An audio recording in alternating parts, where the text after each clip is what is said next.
অবশেষে বাংলাদেশ এশিয়া কাপের ফাইনাল খেলবে। আমাদের মূল টার্গেট থাকবে যে ইন্ডিয়াকে হারানো। এশিয়া কাপ কে জিতবে, সম্ভাবনা কি? সম্ভাবনা অবশ্যই বাংলাদেশ জিতবে। শুয়েছিলাম যাকে নিয়ে আদর করে কোলে, সকালে উঠিয়া দেখি জড়িয়ে গেছে বালে। কাইন্দা কাইন্দা কইতেছে লাগছে ভীষণ ব্যথা, এইবার ছাইড়া দাও কমুনা বড় বড় কথা। ভালো লাগতেছে, খুব ভালো লাগতেছে, আনন্দের ঝর্ণা বয়ে যাচ্ছে। Have a relax. See you not for mind. Bangladesh আজকে ভেবেছিল যে তারা ইন্ডিয়াকে হারিয়ে এশিয়া কাপ জিতে নেবে। ইন্ডিয়াকে হারানো মানে এশিয়া কাপ জিতে যাওয়া। কিন্তু ইন্ডিয়া আজকে এমন ধলাই করলো ক্রিকেটের ময়দানে, পুরো ছাল ছাড়িয়ে আলকাতরা মাখিয়ে ড্রেসিং রুমে ফেরত পাঠিয়ে দিল।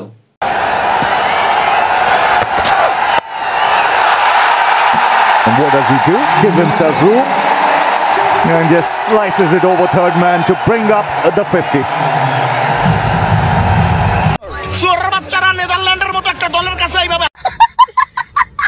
নেক্সট খেলা হচ্ছে আমাদের ইন্ডিয়ার সাথে, মানে আমাদের মূল টার্গেট থাকবে যে ইন্ডিয়াকে হারানো। কারা এরা আমি তো বুঝতেও পারছি না। ভাইয়া শ্রীলঙ্কা, এই পাকিস্তান এসব হারায় লাভ নাই। আমাদের মূল টার্গেট যে ইন্ডিয়াকে হারাইতে হবে, কারণ ইন্ডিয়া ওয়ার্ল্ডের one of the best team. সেই টিমকে হারাইতে পারলে বাংলাদেশের এশিয়া কাপ এনেই শেষ। এশিয়া কাপে টোটাল 8টা টিম খেলছে, প্রত্যেকের একটাই স্বপ্ন ভারতকে হারানো। ভারতকে হারানো মানে এশিয়া কাপ জিতে নেওয়া। বলেন কি? কিন্তু আমার প্রশ্ন হচ্ছে, ভারতের টিম কি চাঁদ থেকে এসছে? তাদেরও দুটো পা দুটো হাত, তারাও রক্ত মাংসে গড়া। তাহলে তোমরা কেন পারছো না? তোমরা কেন হারাতে পারছো না? আসলে কি জানো, আমাদের টিম সবসময় কিছু না কিছু শিখতে থাকে, চেষ্টা করে। আর দ্বিতীয় কথা, ওরা অহংকার করে না। আর আমরা সব সময় ভারতের টিমকে সাপোর্ট করি। ওরা জিতলেও সাপোর্ট করি, হারলেও সাপোর্ট করি, কিন্তু আমরা বাপ বদলাই না। Airborne, he's gone a long way with that one. That's a fine shot for half a dozen. Terrific stuff. This time he didn't get to the pitch. শ্রীলঙ্কাকে আর পাকিস্তানকে আমরা মনে করেন যে কোনো সময় অনাহাসি হারাইতে পারি, আমরা ভারতকেও হারাইতে পারি। শুধুমাত্র একটাই ভয়, ভারত মনে করেন যে মাঠে 13 জন নিয়ে নামে, এই জন্য ভয়। এইসব বকচুদি শুনতে শুনতে কান পুরো পচে গেছে। সেই একটাই কথা 10 বছর ধরে শুনে আসছি, ইন্ডিয়া চোর, আইসিসি চোর, আম্পায়ার চোর। ইন্ডিয়া আম্পায়ার নিয়ে খেলে, 13 জন ক্রিকেট প্লেয়ার নিয়ে খেলে। এইসব আর শুনতে ভালো লাগছে না, কিছু নতুন বল, নতুন শুনতে চাই। বিষয়টা একটু ব্যাখ্যা করবে। যেরকম ইন্ডিয়ার টিম 13 জন প্লেয়ার নিয়ে এসে লুঙ্গি ছেদ করে দিল। ইন্ডিয়ার টিমের সাথে আম্পায়ার এসে সান্ডার তেল দিয়ে ভরে দিল। ইন্ডিয়ার টিম আগে সরষে তেল দিয়ে দিত, এখন সান্ডার তেল দিয়ে দিচ্ছে। এইরকম নতুন নতুন কিছু আপডেট কর। এইসব অজুহাত বারবার শুনতে আর ভালো লাগছে না। That's up in the air and goes the distance. It doesn't take him long. Bangladesh cricket টিমকে জার্মান শেফার দিয়ে পকট ঘোরানো উচিত। ভারত 11 জন নিয়ে নামুক, আমরা ভারতকে হারাবো কথা দিলাম। শুধুমাত্র আম্পায়ার 2 জন সাথে নিয়ে নামলেই হয়েছে তারা। আজকে ভারত 13 জন প্লেয়ার নিয়ে মাঠে নেমেছিল, তাই তারা জিতে গেছে। আর বাংলাদেশ 11 জন প্লেয়ার নিয়ে মাঠে নেমেছিল, তাই তারা হেরে গেছে। আজকে ভারত ভালো মন্দ খেয়ে মাঠে নেমেছিল খেলতে, তাই তারা জিতে গেছে। আর বাংলাদেশ কিছু খায়নি সকাল থেকে, ওইভাবে ওরা খেলতে এসেছিল, তাই তারা হেরে গেছে। যারা ইউএর মতন টিমের কাছে হেরে যায়, তাদের মুখে এইসব বড় বড় কথা কিন্তু মানায় না। আপনাদের কোনো লজ্জা শরম নাই? আপনারা কিভাবে ইউএই সাথে হারেন?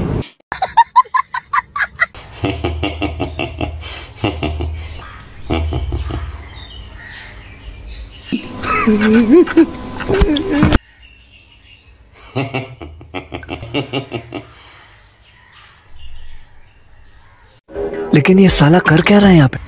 খেলা দেখার জন্য রেডি হইতেছি। বাংলাদেশের খেলা, আউলিয়া ভার্সেস দেউলিয়া। বাংলাদেশ খারাপ খেললে দোষটা কিন্তু তাদের খেলোয়াড়দের নয়, দোষ হচ্ছে তাদের সাপোর্টারের। মানে ইন্ডিয়া আর বাংলাদেশে যদি খেলা হয়, তখন খেলা দেখতে বসার সময় শুশু পায়, আর যখনই শুশু করতে উঠে যায় সেই সময়ই বাংলাদেশের ব্যাটসম্যানরা আউট হয়ে যায়। এর মূল উদ্দেশ্য হচ্ছে শুশু। তাই পরের বারে যখন ইন্ডিয়া ভার্সাস বাংলাদেশের খেলা হবে তখন টুনটুনিতে স্যালোটেপ লাগিয়ে খেলা দেখতে বসবে। কি বলে? তো মহা মুশকিল ভাই। বাংলাদেশ ক্রিকেট টিম মায়ের দোয়া ক্রিকেট টিম কি বউয়ের দোয়া ক্রিকেট টিম কিছুই বোঝা যায় না। আপনারা ব্যাটিং পারেন না, বোলিং পারেন না, ফিল্ডিংও পারেন না, কিছুই পারেন না আপনারা ভাই। ইন্টারভিউতে আসলেই শুধু বলেন দোয়া করেন। আপনারা দোয়া করেন, দোয়া করা ছাড়া উপায় নেই, আল্লাহ আল্লাহ করেন। আপনারা প্র্যাকটিস করবেন না, আপনারা হার্ড ওয়ার্ক করবেন না, শুধু দোয়া দিয়ে কি সবকিছু হয়? অভাব, বুঝলেন না, অভাবের তাড়নায় বাংলাদেশ সবসময় ইন্ডিয়াকে হারানোর জন্য চেষ্টা করে, কিন্তু দিনের শেষে উল্টে এরাই ইন্ডিয়ার কাছ থেকে হেরে যায়। This should be taken an opportunity and to bring up the 50. हमारा टारगेट है हम नहीं जीतेगा। फिर खेलते क्यों है? हमारी मर्जी। পৃথিবীতে যদি মেয়েদের অন্তর্বাস চুরি করে যদি প্রতিযোগিতা রাখা হয় তাহলে কে জিতবে? বাংলাদেশ কি জিততে পারবে?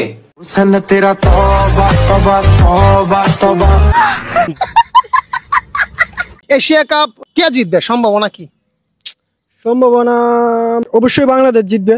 বাংলাদেশ কেবলমাত্র সোশ্যাল মিডিয়াতে আর স্বপ্নের জগতে জিততে পারবে, কিন্তু বাস্তবে কিন্তু এরা ভারতের কাছ থেকে জিততেই পারবে না।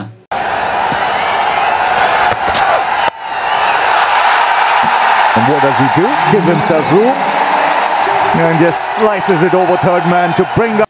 সেদিনকে বাপ হেরেছিল, আজকে পোলা হারলো। যদি ফাইনালে যদি উঠে যায় তাহলে গোহারা হারিয়ে ছাড়বো। Airborne. Airborne, he's gone a long way with that one. That's a fine shot for. নিজের গালের মধ্যে থাপড়াইতেছে, মুখ খারাপ করতে পারতেছে না পাবলিকের জন্য। আমি বলতেছি 2025 এশিয়া কাপ চ্যাম্পিয়ন বাংলাদেশ। লেখে রাখেন আমার কথাটা। বাংলাদেশ ভার্সাস ইন্ডিয়ার খেলা হলে বাংলাদেশ ভাবে যে ইন্ডিয়াকে হারিয়েই ছাড়বে। অবশেষে খেলার শেষে দেখা যায় যে উল্টে ওরাই হেরে বাড়ি ফিরে যায়। রোজ आते हैं इस उम्मीद पे आज जीतेंगे, कल जीतेंगे, परसों जीतेंगे, रोज हारते हैं। বাংলাদেশের ক্রিকেট টিম ফেসবুকে পেজে হচ্ছে ঠিক দেখতে এইরকম, আর বাংলাদেশের ক্রিকেট টিম খেলার মাঠে দেখতে ঠিক এইরকম। সুরের বাচ্চারা নেদারল্যান্ডের মতো একটা দলের কাছে এইভাবে হারে। বাংলাদেশ আজকে এমন ভাবে খেলবে, এমন ভাবে আজকে রান রেট করবে, এমন ভাবে বোলিং করবে, এমন ভাবে ফিল্ডিং করবে যেটা কোনোদিন ভাবাও যায়নি। And what does he do? Give himself room.